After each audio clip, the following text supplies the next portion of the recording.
안녕하세요. 독서와 사고 시간입니다. 잘 지내셨는지요?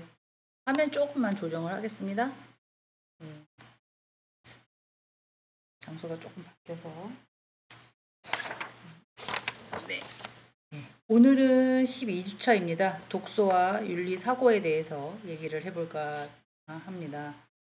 음, 독서를 통해서 윤리적인 사고를 어떻게 함양하고 있는지 그런 방법들도 좀 연구해 볼 거고요. 또 하나는 학생들이 다양한 이제 텍스트에 의해서 제시되는 어떤 윤리적인 문제에 대해서 딜레마에 많이 빠지고 있어요. 이런 것들을 이제 분석을 한번 어떻게들 하고 있는지 뭐 이런 것들, 그리고 이런 것들을 바탕으로 자신의 윤리적인 어떤 관점을 이제 정립하고 어떻게 하면 딜레마에 빠지지 않을까, 뭐 이런 것들 한번 고민을 해보겠습니다. 그리고 이제 독서를 통해서 얻었던 지식들을 통해서 윤리적인 어떤 거를 결정을 할 때 조금 책임감을 갖고 이제 결정할 수 있는 그런 결정 능력 같은 것도 조금 함양하도록 해보겠습니다. 자, 자료를 좀 보시면 독서를 통해서 사고를 함양하고 함양하는 과정을 학생들에게 윤리 문제를 조금 깊게 이해하고 자신을 윤리적인 어떤 관점에서 좀 형성하는데 중요한 역할을 하고 있다라고 되어 있잖아요. 아까 말씀드린 것처럼 사람이 살아가면서 윤리적인 딜레마를 빠질 수밖에 없는 상황이 생겨날 수밖에 없죠. 그러면 이런 것들을 가지고 어떻게 분석하고 비판적으로 사고를 통해서 윤리적인 판단을 내리는 능력을 키울 수 있는데 중점을 두고 한번 연구해 볼까 생각 중입니다. 윤리적인 사고와 함량에 대한 중요성이라고 나오는데요. 그러면 윤리적인 사고는 뭘까? 이렇게 생각 한번 해보시는 것도 좋을 것 같아요. 무엇이, 죄송합니다. 무엇이 옳고 무엇이 그른지, 어떠한 상황에서는 뭐가 옳고, 물론 우리가 이제 성인들이다 보니까 도덕적인 가치나 생각들은 원칙적으로 다 알고 있죠. 기반적으로 어떤 행동에 대한 결정하는 능력도 다 갖추고 계세요. 그렇기 때문에 독서를 통해서 윤리적인 사고를 함양하는 것은 그러면 뭐가 있느냐? 사람들이 알고 있는 기본적인 것들은 우리가 다 사회생활을 했고, 그리고 또 약간 성인이기 때문에 기본적인 어떤 걸 알고 계시지만, 복합적인 이제 다양한 문제가 생기거나 사회에 직면했을 때 다양한 윤리적인 문제들이 생겨날 때는 그런다고 한다면, 그러면 적절한 해결을 도출하는데 윤리적인 사고가 조금 필수적이다라고 얘기를 하고 있어요. 그러면 현대가 지금 엄청나게 복잡하잖아요. 기술도 막 발달이 되고, 그리고 전세가 하나인 것처럼 막 뭉쳐서 같이 여행도 자유화가 된 것처럼 글로벌화 되어 있고, 환경의 변화도 네, 옛날보다는 기술의 변화에 따라서 빠르게 진화하게 되죠. 그러기 때문에 어떻게 보면 과거보다 훨씬 이 정도쯤이야 라고 생각을 하는 거지만, 그런 것쯤이야도 안 되는, 그렇게 누구 거 컴퓨터로 뭐 개인 거 재산 얼마 있는지 본 건데 그게 뭐가 잘못됐나? 당연히 잘못됐죠. 컴퓨터 잠깐 열어본 것 뿐인데 그 사람의 재산을 타인에게 오픈한다는 건, 네, 어떻게 보면 정보 유출이 되잖아요. 개인정보 유출. 그것도 법에 규정이 되어 있다는 말이죠. 그런데 만약에 뭐 경찰관이나 세무 공무원이나 뭐 이런 사람들이야. 그런데 당연히 알아볼 수 있어.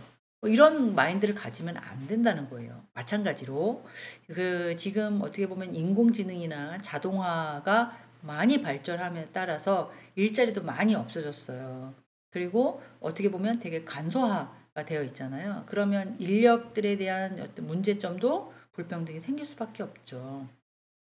모든 게 다 기계로 되면 인력이 해야지 뭐 이런 생각도 갖고 계신 분도 계시고, 아니면 뭐 대표적인 경우에는 아니 4대 보험도 들어야 되고 너무 사람 관리하는 거 너무 힘드니까 차라리 기계, 좀 돈이 많이 초기 비용이 좀 많이 든다 하더라도 어 나는 기계를 쓰겠어, 이런 사람들도 있고요.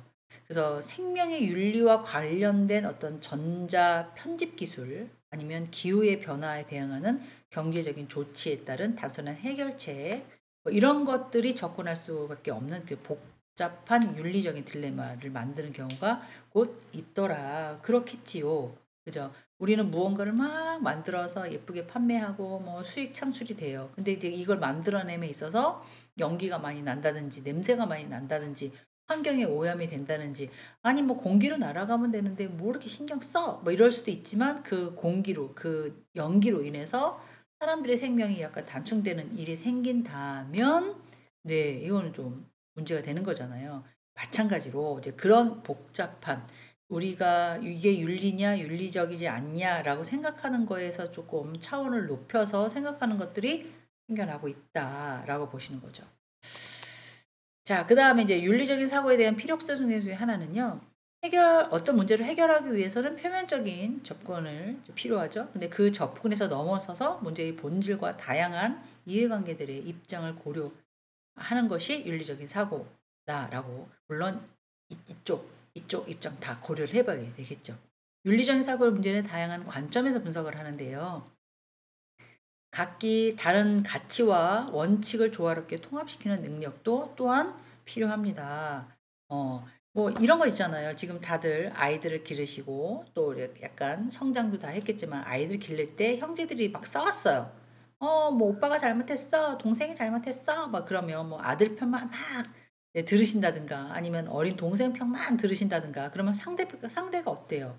상대편이 오빠든 동생이든 엄마는 왜 오빠 편만 듣냐고. 왜 동생 편만 아빠는 왜 동생 편만 여자 편만 듣냐고 막 이런 얘기 했잖아요.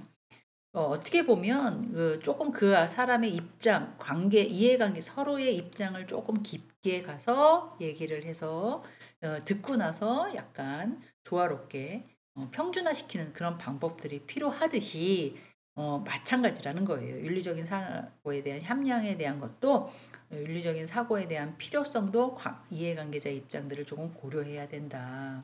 그뿐만이겠습니까? 실질적인 어떤 해결책, 그럼 어떻게 할 건데? 라고 물어본다면 복합적인 문제를 깊이 있는 이해를 바탕으로 균형 잡힌 어떤 해결책을 모색해야 된다는 거죠. 아까 그 환경에 대해서 조금 얘기를 하다가 이제 다른 걸로 전환이 됐는데 어떤 물건을 많이 팔아서 수익 창출을 하는 회사가 있다고 가정을 해요. 그러면 그 회사에서 환경에 대해서 약간 약간 피해를 준다고 가정을 해 보. 그러면 환경의 보호나 경제 발전 지금 막 수익 창출을 해서 돈을 벌면 그걸 가지고 사고 또 팔고 중개인, 소매입 뭐 배달하는 사람들 모두 다 수익 창출이 가능해요. 이거 하나를 갖고 시너지 효과가 막 일어난다고요. 그런데 이걸 만들어내기 위해 할 때는 이제 환경 보호에 어떤 영향을 미친다고 한다면 어떻게 할 거냐. 환경에 미치는데도 금방 보이지 않는 것이기 때문에 환경에 조금 불이익을 간다 하더라도 지금 서로 다 먹고 살아야 돼. 경제적인 발전이 처음이야. 첫 번째야. 라고 할 건지 아니야. 지속 가능하고 먹고 사는 것도 중요하지만 그 밑에 후세 이런 사람들로 인해서 이런 환경 보호도 좀 가져야 돼. 뭐 이렇게 지속 가능성에 고려한 경제 모델을 제시를 해서 장기적인 사회적인 이익을 도모하는 그런 전략이 필요하다. 이렇게 얘기를 하고 있죠. 그러면 아까처럼 상대편에 대한 이해관계자를 서로 다 입장을 고려해 줄 수밖에 없다는 겁니다. 자, 자아의 정체성에 대한 형성이라고 나와 있는데요. 이 자아의 정체성은 어떻게 보면 윤리적인 사고가 개인적인 가치관과 신념을 정립하는 데 중요한 역할을 하기도 해요. 이제 궁극적으로 개인의 자아 형성을 형성하는 이제 과정에 기여하는 개념이라고 보시면 될 것 같은데요. 그러면 이런 이제 정립은 가치관과 신념에 대한 정립이라고 해서 윤리적인 사고를 통해서 학생들은 다양한 윤리적인 문제에 대해서 자기만을 갖고 있는 이제 판단 기준이 있을 거라고요. 이제 그 기준을 세우고 그 개인의 삶에 무엇이 옳고 무엇이 그른지 그래서 무엇이 중요한지에 대해서 명확하게 이해하는 게 첫 번째라고 보시면 돼요. 그리고 이제 공정성과 정의에 대해서 깊이 이해를 해야 되고요. 예, 학생이든 일반인들 간의 사회적인 불평등에 대한 문제, 특히 저희는 이제 교육이니까 누구는 교육을 받을 수 있어야 되고 누구는 교육을 받을 수 없고 이렇게 차별이 되면 안 되는 거잖아요. 모든 사람들이 다 같이 교육을 받을 수 있는 의무가 있고 권리가 있듯이 사회적인 불평등의 문제에 대해서 자신의 입장을 조금 더 명확하게 도움을 줘야 된다. 장애인들 같은 경우는 아픈 사람이 뭘 공부해? 아픈 사람이 뭘 돌아다녀? 뭐 인지도 못하는 사람이 뭐를 해? 라는 약간 편향적인 생각들을 모두 다 가졌었단 말이에요. 근데 이제 아픈 사람들이나 장애인들이 모여서 자꾸 자기만의 어떤 얘기를 하고 우리도 공부할 수 있게끔, 우리도 일자리를 할 수 있게끔, 우리도 사회에 나가서 사회의 모든 사람들하고 구성원으로서 뭔가를 할 수 있게끔 도와주세요 라고 이렇게 자꾸 소리소리 지르니까 네, 지하철에 대해서 이동할 수 있는 경로, 엘리베이터, 에스컬레이터 뭐 이런 것들이 생겨나는 것들이 하나씩 하나씩, 물론 비장애인들을 위해서도 고려를 했지만 장애인들에 대한 고려도 꽤 많이 하고 있잖아요. 그렇듯이 자아 정체성에 대한 형성들을 계속해서 네, 해야 된다는 거죠.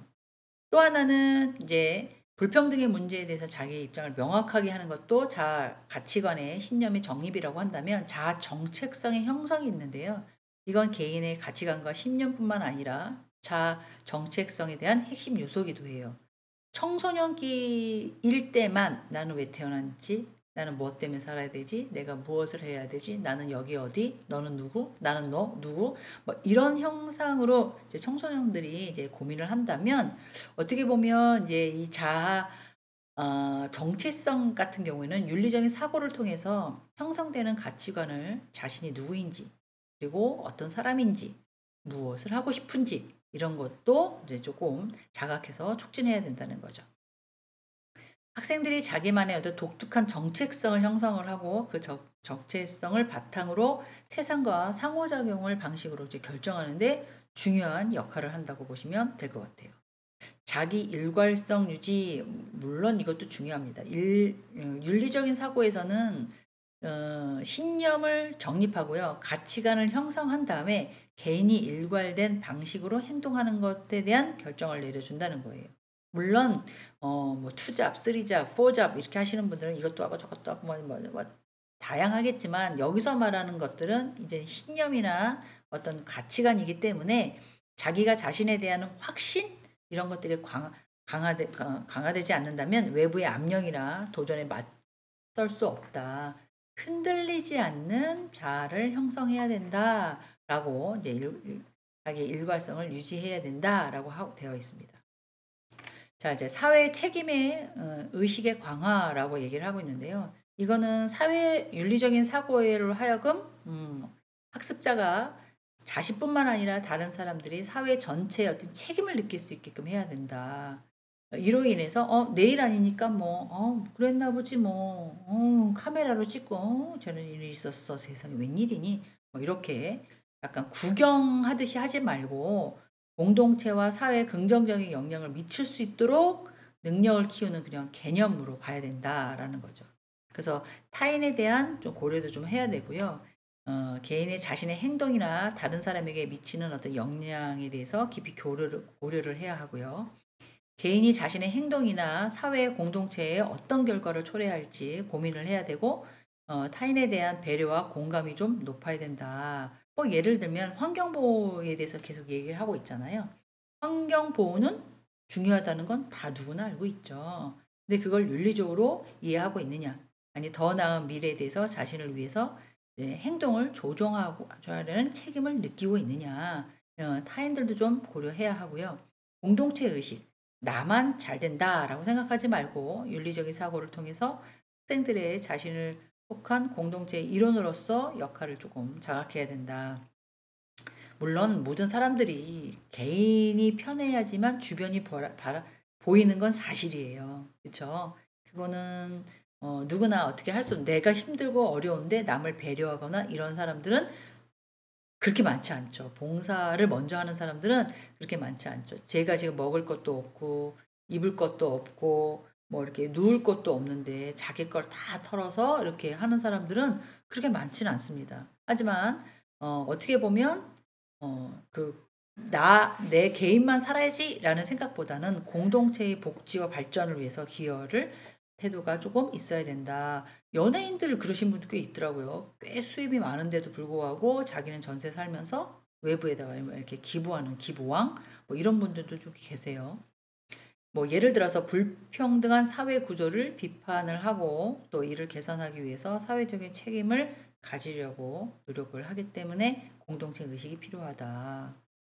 행동으로 인한 전환이라고 해서 윤리적인 사고는 단순히 어떤 이론적인 어떤 걸 넘어서 실제 행동에 기여하는 이제 책임의 의식을 강화해야 된다라고 되어 있습니다. 물론 이제 학습자나 이제 성인들이 자신이 옳다고 믿는 바를 실천을 하도록 노력을 해야겠죠. 근데 그걸 통해서 사회에 긍정적인 어떤 변화를 일으킬 수밖에 없잖아요. 뭐 예를 들면 사회적인 어떤 불이익에 맞서서 목소리를 좀 내거나 앞장서시는 분들 있죠. 그다음에 1인 시위 하시는 분들도 계시고요. 자원봉사와 같은 실천적으로 활동을 통해서 사회적인 책임을 다하는 이제 모습을 보여줄 때 이런 행동에 대한 전환도 좀 할 수 있다. 이렇게 얘기를 하고 있습니다. 자, 그 다음에 다양한 텍스트에서 윤리적인 문제와 딜레마에 대한 분석. 어, 테마별로 윤리적인 사고를 함량하게 되 되게 중요한 부분이기도 하는데요. 네, 다양한 텍스트가 제기되는 이제 윤리적인 문제와 딜레마는 이제 작품마다 우리 책을 기반해서 독서를 기반해서 지금 윤리적인 문제와 딜레마를 분석하고 있기 때문에 뭐 소설이면 소설, 희곡이면 희곡, 시면 시 이렇게 다양한 형식으로 표현돼서 이런 어떤 허구의 이야기들을 통해서 복잡한 인간관계와 윤리적인 딜레마를 탐구하는 그런 강한 도구가 된다고들 얘기를 하고 있습니다. 그러면 복잡한 책을 볼 때 문학에 보면 되게 인간 사회도 진짜 그런데 되게 복잡한 인간관계가 형성되어 있잖아요. 문학 작품 같은 경우에는 감정이나 관계, 또 사회적인 상황 뭐 이런 것들을 글로 어떻게 해요? 하나씩 다 묘사를 해야 돼요. 그럼 그걸 이해하려면 어떻게 해요? 저희가 그거를 읽고 막 얘기를 해야 돼요.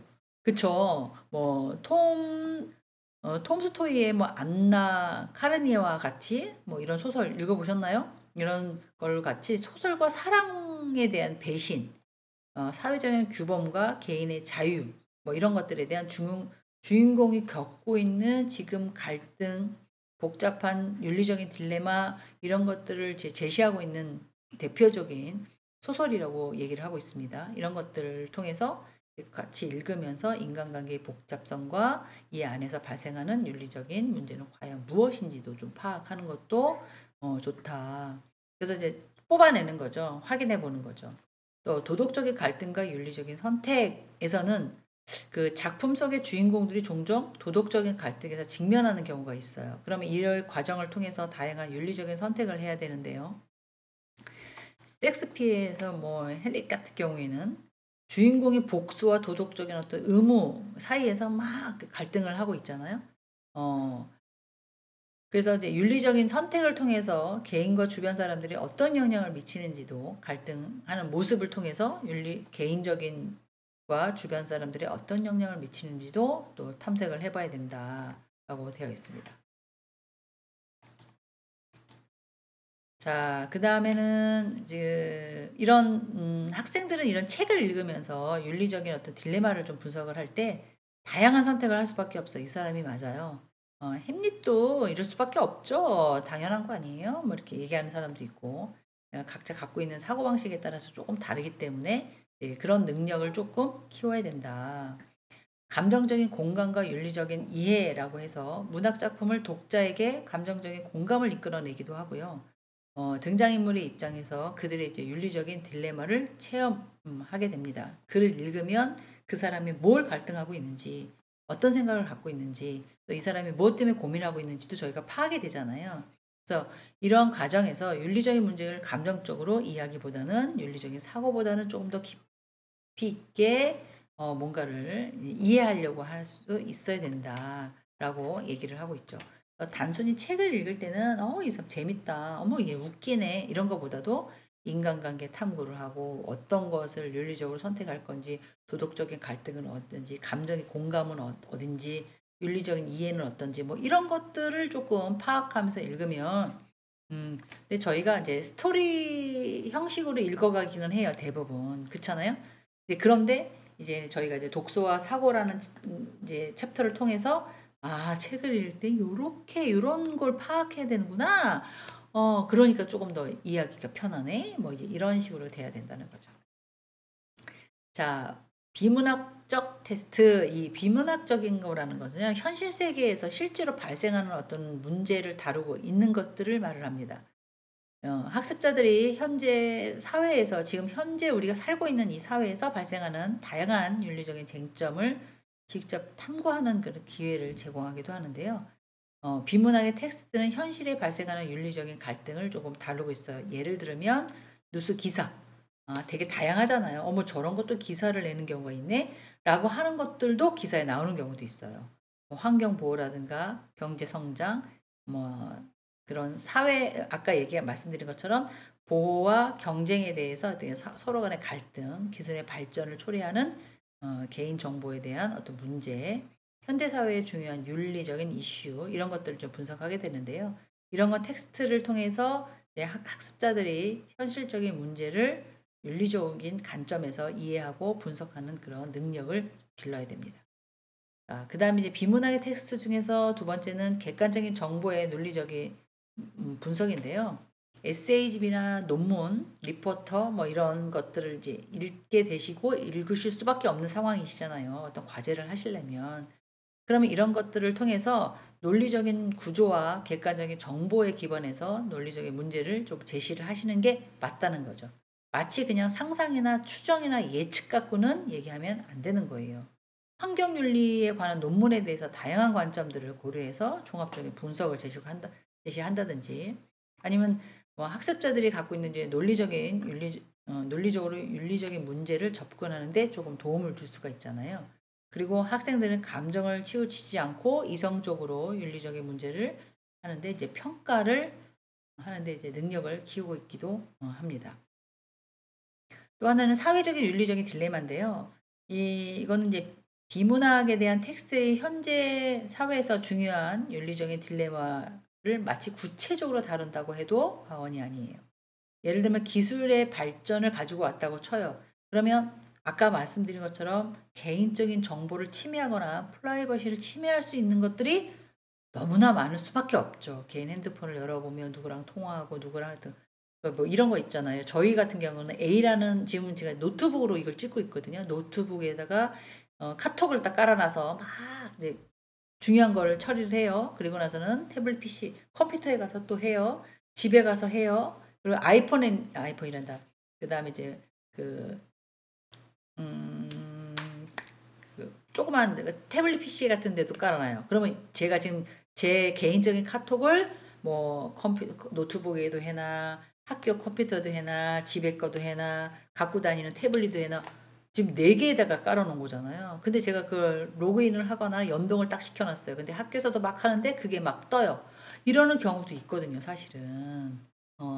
그러면 어떻게 돼요? 뭐 보이지 않게 뭐 특별히 뭐 너 남한테 감춰야 될 그런 프라이버시는 없지만 저 같은 경우에는 아이가 볼 수도 있고요. 집에서도 볼 수도 있고요. 그래 봤자 뭐 학생들하고 문자하는 거 아니면 학교랑 연결하는 거 친구들하고 연결하는 거 뭐 이런 거죠. 그렇지만 또 이렇게 약간 개인 정보를 보호하지 못하는 경우가 있잖아요. 이런 것들에 대한 어떤 기사나 에세이를 통해서 학습자들의 새로운 기술이 마치 이제 그런 것들을 보호할 수 없게끔 만드는 거가 아니라 '보호할 수도 있겠구나.' 했을 때 꼭 나가기를 해야지, 뭘 어떻게 해야지, 저장을 해 놔야지, 정지를 시켜야지 뭐 이런다는 거죠. 이런 이제 대응이나 방안 같은 거를 고민해 볼 수 있다. 그런 거죠. 역사적인 테스트입니다. 이 역사는 과거에서 실제로 일어난 것들을 그냥 적어 놓은 어떤 뭐 이런 거잖아요. 근데 그 인물에 대한 결정을 통해서 윤리적인 판단을 어떻게 이루었는지도 학습을 해야 돼요. 이 역사 속 테마 텍스트는 역사 안에서 인물들이 직면했던 이제 윤리적인 딜레마를 다루는데요. 제2차 세계대전 저희가 태어나기도 전에 있었던 뭐 일들이지만 이 얘기들을 어마무시하게 많이 하잖아요. 6.25 사변도 어마무시하게 많이 얘기하고 일제 강점기에도 한국 같은 경우는 또 어마무시하게 얘기하잖아요. 그럼 이런 과정들의 군사적 어떤 결정을 가지고 분석해서 혁명 과정에서 발생한 윤리적인 어떤 갈등을 이제 탐구할 수도 있고요. 이러한 텍스트를 통해서 이제 학습자들이 윤리적인 딜레마를 가지고 특정 시대의 맥락을 딱딱딱 집어서 나타낼 수도 있는지 이걸 또 이해할 수 있는지 이제 이렇게 해서 역사적인 텍스트에 대한 것도 윤리적인 판단을 할 수가 있다. 아니 왜 전쟁 나서 몰래 잠을 자고 있는데 쳐들어왔으면 군사가 세팅이 돼 있으면 싸우지 왜 못 싸웠어. 그 사람들이 잘못해 가지고 우리가 지금 이렇잖아. 이렇게 얘기할 수 없는 거죠. 그 사람들도 바보가 아니겠죠? 아니었었겠죠? 저는 그렇게 생각합니다. 어쩔 수 없는 상황이었을 거라고 믿어요. 자, 이제 시대적인 맥락에 대한 윤리적인 판단인데요. 시대 문화나 정치, 또 사회, 규범 이런 것들에 영향을 엄청나게 많이 받는다고 보시면 돼요. 근데 이런 이제 역사적인 테스트를 분석해서 특정한 시대의 윤리적인 가치관이라든가 현대 윤리적인 기준을 좀 비교를 해보는 그런 판단이라고 보시면 되고요. 뭐 옛날에 링컨이 노예제도가 없었을 때처럼 노예제도에 대해 다룬 역사가 있거나 링컨의 자서전을 보면 이제 그런 얘기들이 자세히 나오고 있고, 또는 사회의 윤리적인 기준에 의해서 현대의 기준을 비교해서 윤리적 진보의 개념을 또 이해할 수가 있게 되는 거죠. 사회적인 맥락을 통해서 윤리적인 판단 기준도 중요하다. 또 역사적인 교훈과 윤리적인 반성, 물론 스쳐 지나가고 제 과거를 그때 왜 그렇게 했지? 미쳤나 봐. 이렇게 막 사람들이 약간 후회 같은 거 하잖아요. 마찬가지로 상황에 따라서는 어떻게 보면 뭐 대량 학살이나 인종차별, 또 사건들을 통해서 잘못된 윤리적인 판단, 어떤 참혹한 결과를 초래할 수 있는지, 그런 것들, 이런 것에 대한 반성, 현재와 미래에 좀 더 나은 윤리적인 결정, 뭐 이런 것들을 지침할 수 있게 된다는 거죠. 그래서 대부분의 상황들이 이제 뭐든지 나 너무너무 잘했어. 뭐 이런 것들은 사실 기억에 나지 않고요. 잘못한 거, 기분 나쁘게 얘기한 거, 그리고 저 사람이 나한테 왜 저렇게 했지? 뭐 이렇게 예의 없이 했던 거, 이런 것들만 사람들은 많이 기억하잖아요. 그러기 때문에 역사적인 교훈이라는 건 어떻게 보면 조금 잘못된 부분들을 다시 한번 윤리적으로 조금 반성하는, 약간 일본이 약간 그래야 되는데 이제 동영상이라 자세한 거 말씀을 못 드리겠지만 사람들은 이제 그렇게 해야 된다라는 거죠. 자신의 윤리적인 관점에 대한 정리임, 이것도 필요합니다. 윤리적인 문제를 만약에 뭐가 있어요. 분석을 해요. 그러면 학습자들이 자신의 윤리적인 관점을 정립하고 방법을 익혀야 되는 것도 맞죠. 거기엔 첫 번째는 자기 반성이에요. 독서를 통해서 등장인물을 좀 선택하고 그 사람들이 했던 것들을 이제 통해서 나랑 이제 비교해 보는 거죠. 저 사람이 이렇게까지 하는데 나는 왜 이런 생각을 못했을까? 뭐 이런 거. 과정을 통해서 어떤 가치관이나 신념을 좀 명확하게 하는 그런 과정이기도 합니다. 또 하나는 어, 자신의 가치관을 검토하는 건데요. 문학 작품을 보고 등장인물에 대한 들이 겪고 있는 이제 윤리적인 딜레마를 체크업하잖아요. 그러면 내가 이런 상황이라면 어떻게 했을까? 내가 이렇게 했으면 어떻게 했을까? 뭐 이런 거. 나는 이렇게 할 수 있을까? 이 사람은 정말 대단한 사람 같아. 나도 이렇게 할 수 있는데, 가능한데, 뭐 이렇게 가치관이 좀 드러날 수 있도록 좀 일관성 있게끔, 이제 타당성 있게끔 평가를 한다는 거죠. 그리고 가치관을 좀 명확하게 하는 부분은 이제 반성을 통해서, 내 자신을 반성을 통해서 어떤 가치관을 갖고 있는지, 어떤 게 더 명확한지, 뭐 이렇게 단순히 옳고 그름을 따지는 것보다는 자신의 행동이 어떤 윤리적인 원칙에 기반하고 있는지를 또 인식하고, 이를 통해서 학생들이 자신의 윤리적인 어떤 기준을 좀 더 명확하게 할 수 있는 부분, 이런 것들을 조금 정립해야 된다. 그리고 자기의 이해를 좀 심화시켜야 된다. 이거는 이제 반성을 통해서 학생들이 자기 행동에 내가 뭘 잘못하고 있고 어떤 책임을 지고 있고 뭐 이런 걸 체크업하잖아요. 그래서 내 자신에 대한 약점, 내 모순 이런 것들을 조금 개선하고요. 그리고 좀 바꿔야겠다 이런 것도 조금 자기 반성도 필요하지만, 이런 과정들이 자기를 이해하는 데 조금 심화시켜야 되고 윤리적인 성장에 촉진이 될 수 있도록 해야 된다. 그렇게 봐야 된다는 거죠. 자, 그 다음 이제는 독서와 글쓰기인데요. 이 독서와 글쓰기는 학생들이 윤리적인 관점을 하는데 조금 명확하게 표현을 하는 부분이기도 합니다. 논리적인 설명을 하는데도 능력을 키우는 효과적인 방법이기도 하고요. 이런 과정을 통해서 윤리적인 사고를 심화시키는데 중요한 역할을 한다고 보셔도 좋을 것 같습니다. 자, 그러면 윤리적인 관점에 대한 표현 보겠습니다. 토론과 글쓰기는 학생들이 자신을 가지고 있는 어떤 윤리적인 관점을 명확하게 표현하는 데 도움이 주기 때문에 윤리적인 관점을 딱 정립해서 가지고 있어야 돼요. 글쓰기를 통해서 이제 학습자들이 자신의 생각이나 어떤 체계적인 것들을 정리하기 때문에 머릿속에 나는 이거를 어떤 식으로 윤리적인 관점을 갖고 있고 이걸 어떻게 표현을 할 건지 이런 효과적인 방법들이 좀 필요합니다. 뭐 예를 들어서 여기 나와 있는 것처럼 사형제도에 대해서 얘기한다면 사형제도 사람이 뭔가를 잘못했어요. 죄는 미워해도 사람은 미워하지 말아라. 뭐 이런 얘기도 있잖아요. 그럴 수밖에 없었던 입장도 있겠지만 일단은 사형을 할 만큼의 그 사람이 큰 죄를 졌다라는 가정하에 정말 죽일 거냐 그렇지 않을 거냐 찬반 의견이 있다고 쳐요. 그러면 거기에 맞춰서 만약에 그러면 살려놓는다라고 하면 뭐 장기 이수형 뭐 이렇게 한다면 그 사람을 먹이고 막 이러는 거에 대한 어떤 모든 비용들을 세금으로 지금 충당하잖아요. 그럼 누군가는 또 세금을 또 매겨 살리기 위한 또 줘야 되잖아요. 뭐 하여간 뭐 이런 식으로 찬반 의견을 대한 주제를 쓴다고 가정을 하고 토론을 한다면 그죠? 그 사형 제도 한에서만 하는 게 아니라 그 윗단계부터 약간 윤리적인 관점이 형성이 돼야 된다는 거죠. 그래서 우리나라는 사형제도가 없어요라고 없어지진 않았지만 집행한 적은 없는 거잖아요. 왜 그렇게 해야 하는지 학생들이 자신의 입장을 논리적으로 좀 정리정돈을 할 수 있게끔 많은 자료도 좀 봐야 되고 그리고 그 이유를 설득력 있게 좀 표현을 해야 된다는 거예요. 대부분의 옛날의 사건까지 다 기억을 할 수 없지만 뭐 많이 사람을 죽이거나 토막내거나 이렇게 약간 이윤 배반적으로 삶을 살아가는 사람들한테는 어떻게 해야 돼요? 이런 사형제도에 어쩔 수 없이 집행을 했었단 말이에요.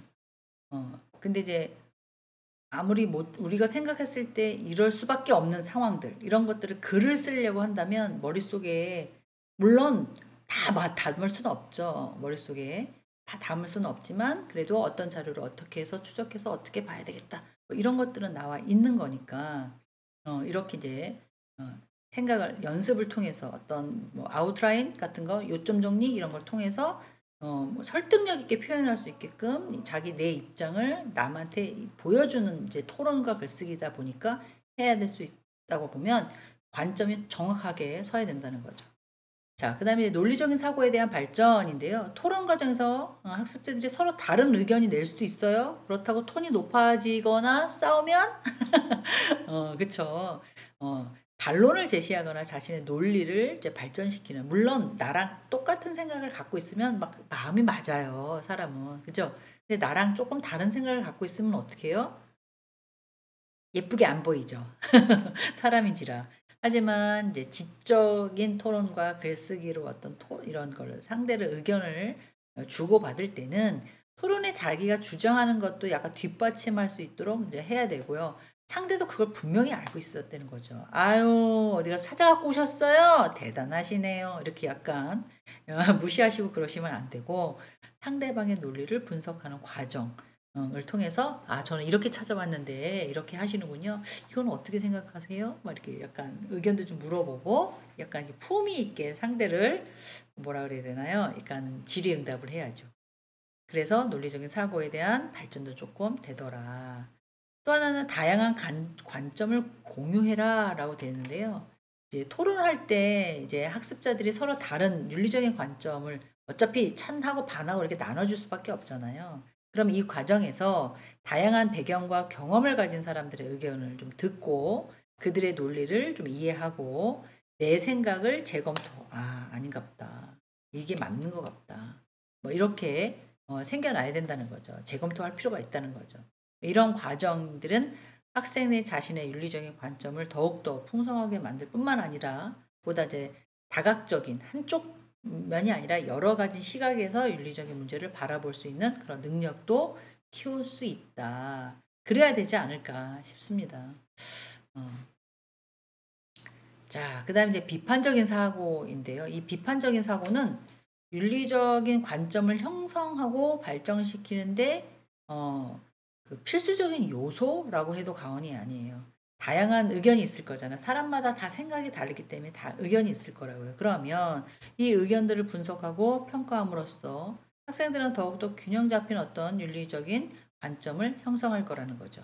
그러면 이 다양한 의견에 대한 분석이 비판적인 사고를 학생들이 다양한 의견과 관점을 분석하는데 당연히 도움이 될 뿐만 아니라 뭐 예를 들면 특정 윤리적인 문제에 대해서 여러 가지 논점을 제시했어요. 이런 사람은 이렇게 이렇게 이렇게. 그러면 너는 내가 듣기에 너는 아니야. 너는 기야. 너는 아니. 이렇게는 할 수 없다는 거죠. 이 논점의 좋은 점과 안 좋은 점, 강점과 양점을 스스로 판단을 해서 그것에 얼마나 타당이 있는지도 판단을 해야 돼요. 그럼 이러한 분석 과정을 학생들의 윤리적인 문제를 더 깊게 이해하고 다양한 시각으로 좀 접근하는데 도움을 돼야 된다는 거죠. 그래서 다양한 의견에 대해서 분석도 하고 다양한 관점에 대해서도 파악을 하셔야 된다는 거죠. 균형 잡힌 관점에 대한 형성, 좌우로 치우치지 않고 한쪽만 딱 보는 것도 나쁘진 않을 것 같다는 생각이 들어요. 그렇게 하기는 사실 어렵습니다.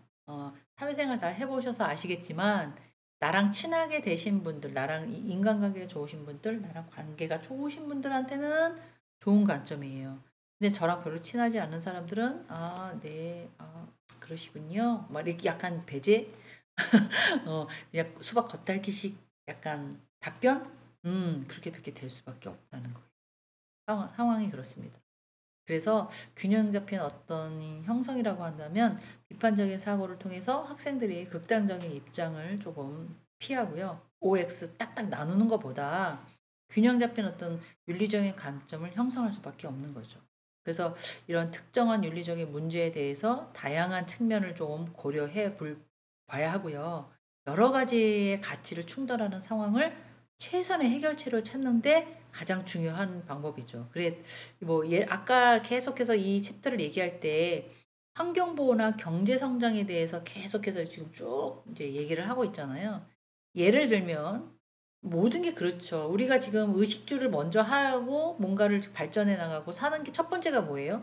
수익이 있어야 그런 걸 하고 또 막 쓰고 막 이런 거잖아요. 근데 그 수익 해야 되는 데는 우리가 보호해야 될 나무나 환경이나 주변이나 공기나 물이나 이런 것들이 유지해야 되는데 그런 것이 손해를 만약에 본다라고 한다면 아유 그거는 진짜 딜레마에 빠질 수밖에 없는 그런 상황이잖아요. 그러면 어떤 입장이 먼저냐? 야, 환경으로 해서 죽나? 먹고 죽나? 똑같잖아. 이거 뭐 가야지. 이렇게 갈 거냐? 아니면 물론 우리만 잘 살면 돼라는 개념을 좀 버리고 후세대 우리 밑에 세대들도 네, 아름다운 세상을 살아야 되니까 환경 보호도 좀 신경 써야 된다. 이렇게 균형 잡힌 어떤 결론을 도출해내는 것이 균형 잡힌 어떤 관점에 대한 형성이다라고 보시면 돼요. 그렇다고 내 의견 없이 그래 네 말이 맞는 것 같아. 아니야 네 말이 맞는 것 같아. 또 이럴 수는 없는 거니까. 그러니까 되게 간단할 것 같지만 되게 애매한 토론이라는 게 좀 그렇습니다. 되게 애매한 부분이 없지 않아 있죠. 그래서 어떻게 보면 내 생각이 잘못됐다고 생각이 들면 자기 성찰이나 개선을 통해서 자신이 갖고 있던 윤리적인 관점을 지속적으로 관찰해서 나가는 경우도 있지만 조금 개선해야 될 부분도 없잖아 있는 거죠.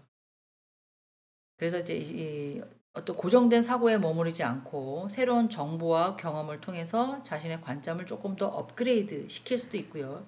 윤리적인 판단이 더욱더 정교하게 만드는데 기여해야 된다.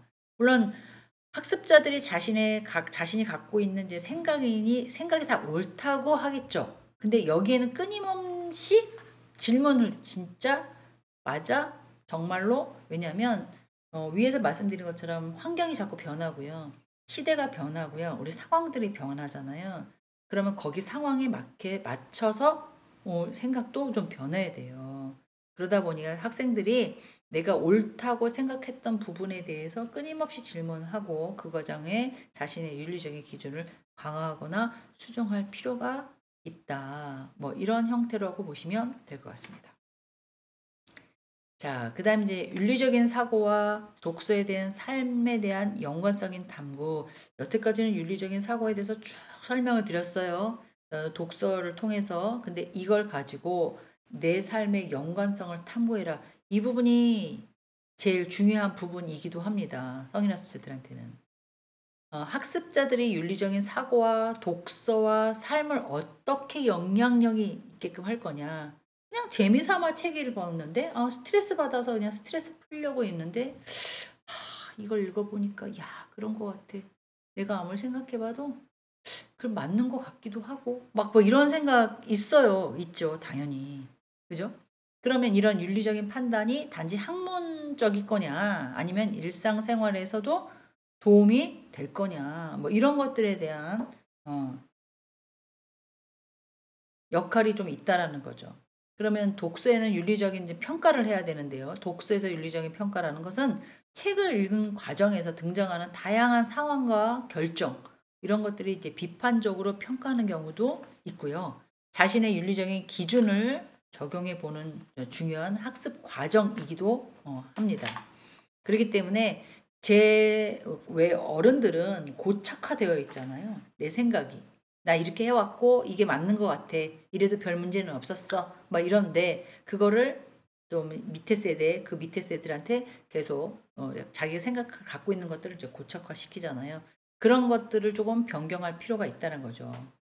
그래서 윤리적인 딜레마 분석은 독서 중에서 등장하는 인물들을 직면하는 이제 윤리적인 딜레마를 이제 분석하는 과정에서 학생들이 이제 주인공을 선택하는 어떤 윤리적인 기준에 따라서 평가를 했는지, 이런 것들도 중요하다는 거예요. 어, 레미제라블 다들 보셨을까요? 장발장 뭐 이런 것들은 어떤 거예요? 다들 뭐 굶주린 노예 생활, 되게 힘든 삶이 피폐해지는 뭐 이런 것들인 거예요. 지금도 형식적으로는 티가 안 나지만 어, 개별 들어가면 그런 게 있을 수가 없죠. 법과 도덕, 정치에 대한 자비, 무엇이 옳은 것에 대한 고민.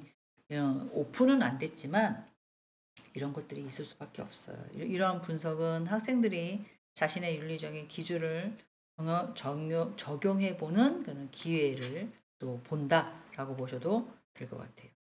그래서 이제 이런 비판적인 사고를 적용을 할 때는 단순히 책을 읽어서 거기 책 안에서 얻어지는 그런 정보만 받아들이는 게 아니라 행동,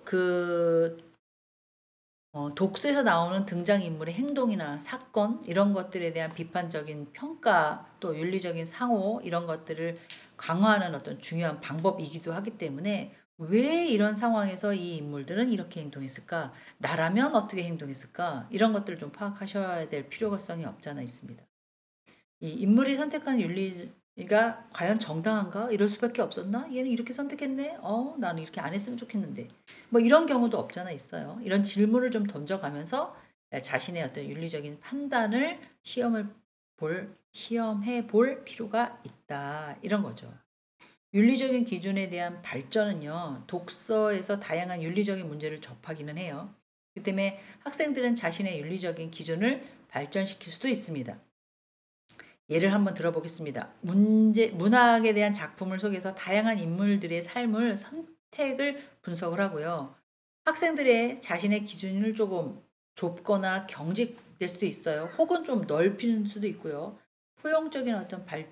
포용적으로 발전할 필요성에 대해서 이제 성찰하게 되는데, 이를 통해서 윤리적인 것들을 평가하는 능력도 조금 강화시킬 뿐만 아니라 더 성숙한 윤리적인 관점도 형성해야 된다. 이렇게 얘기를 하고 있습니다. 그게 윤리적인 기준이 돼서 발전을 시켜야 되지 않겠는가. 그러면, 아이고, 또 위로 쭉 올라가 버렸는데요. 그러면, 삶에 대한 적용, 그러면 뭐 읽고 마는 거지 무슨 적용이야? 라고 얘기를 하는데, 그게 쉽지 않은 것들이에요. 이런 윤리적인 사고를 통해서 형성된 어떤 관점들이 학습자로 하게끔 일반 생활에, 일생활에, 지금 내가 속해져 있는 그런 사생활에 직접적인 어떤 윤리적인 문제를 해결하는데 적용을 해야 되는데, 이런 과정은 독서를 통해서 학습한 윤리적인 개념과 판단력이 실제 생활에서 어떻게 적용되는지도 좀 살펴봐야 된다는 거죠. 일상적인 윤리적인 문제를 해결할 때는 다양한 윤리적인 문제를 직면할 수밖에 없는데 이제 저희가 학교잖아요. 학교기 때문에 학교 안에서 약간 집단 괴롭힘을 뭐 학생들이 레이저를 막 쏜다고 쳐요. 근데 성인 학습자도 그런 게 있을까요? 없을까요? 제가 듣기로는 네. 아 나는 저 사람하고 안 맞아. 얘기 안 할래. 아 이렇게 이렇게 친구인데 누가 굳이 뭐 같이 아닌 것 같아. 있습니다. 제가 상담을 해 보거나 저한테 들어오는 얘기들이 있어요. 근데 학생들은 이 독서를 통해서 배운 윤리적인 개념을 바탕으로 그 상황을 평가하고 대응할 필요가 없잖아 있죠. 어른도 그렇게 하셔야 됩니다. 왜냐하면 윤리적인 사고는 지금 현재 학습하시는 분들의 옳고 그름을 판단하는 것도 있지만요. 있지만요. 그에 따라서 행동하는데 더 중요한 역할을 합니다. 학교에서 배운 것들 참아야지, 이해해야지, 경청해서 들어야지, 이제 뭐 이런 것들 있으시잖아요. 그래서 웬만하면 네, 이렇게 배제시키지 마시고 같이 어울릴 수 있도록 또 갈등은 있을 수 있죠. 그죠? 그럼 이 갈등을 뭘 집안에서도 있고 친구들도 있고 대인관계에서도 무지무지한 갈등이 생길 수밖에 없죠. 그러면 이런 일상적인 문제를 윤리적인 사고를 통해서 중요한 역할을 할 수밖에 없는데 어떻게 풀어나갈 거냐. 학습적으로 윤리적인 원칙을 어떻게 세울 거냐. 또 감정을 어떻게 반응할 거냐. 저도 이런 딜레마에 계속 빠지고 있거든요.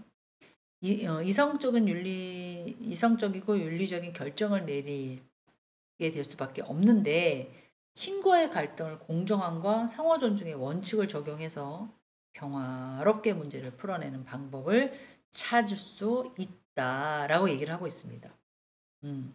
뭘까요? 그게 인내, 참음 뭐 이런 거 아닐까요? 싶습니다.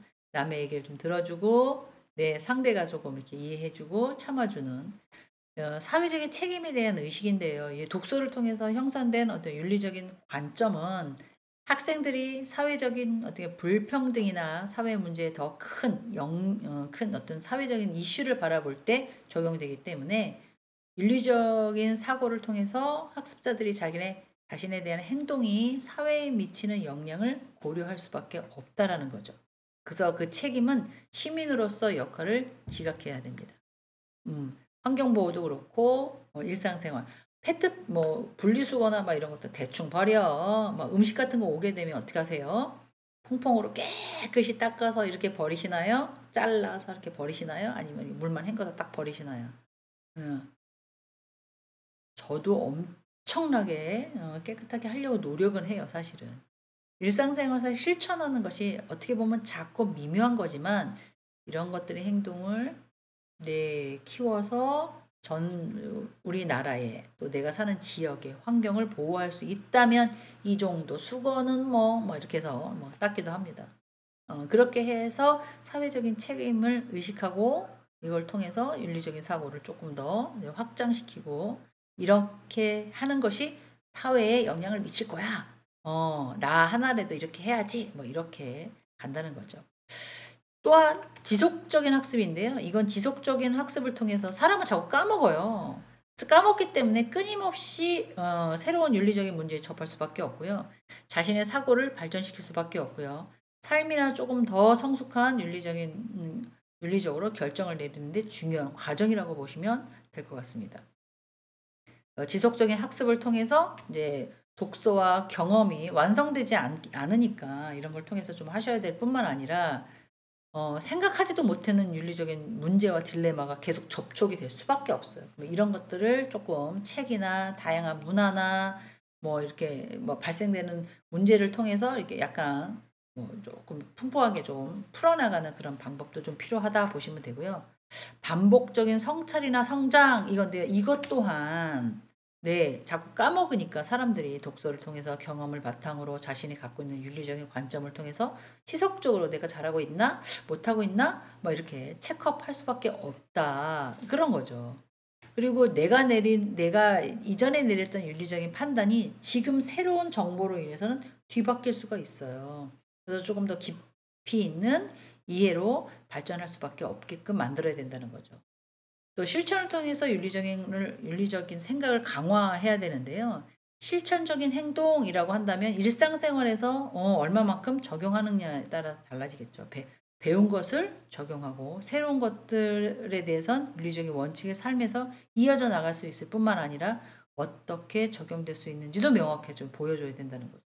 뭐 자원봉사 활동을 통해서 공동체의 참여를 통해서 또 학생들이 자기의 윤리적인 가치나 실천을 통해서 봉사를 많이 하시는 사람들이 아, 저 사람은 저렇게 힘든데도 저런 마인드를 갖고 있구나. 대박. 저도 이런 경우 있어요. 와, 교수님들 정말 내가 생각하지도 못한 것들 갖고 계시네요.